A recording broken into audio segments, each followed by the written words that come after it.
I didn't know anything about farming when I became a farmer, and like nothing. I'm an urban kid, and then had spent some time in the bush, but not farming. But so I knew nothing.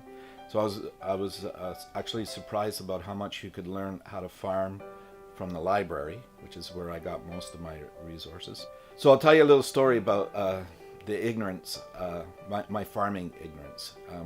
Soon after we moved to the farm, somebody donated 100-day-old chicks for chickens to become chickens, and so I got these 100 chicks and made a pen for them in the barn and was looking after them and caring for them, and we lost a few to like some sort of predator, and then but mainly by about 5 or 6 months we had probably still had about 90 chicks who are now becoming chickens.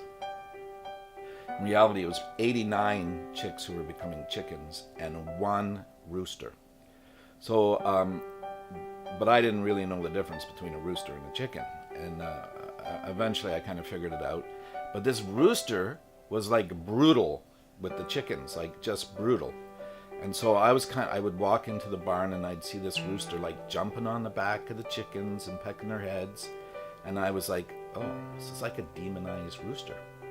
I'm going to give it 3 chances, and if it doesn't stop hurting the ladies, I'm cutting the head off it and we're going to eat it for stew. Anyway, so 3 times, and it still was brutal on the chicken, so I grabbed it, cut its head off, plucked it, and we had it for stew.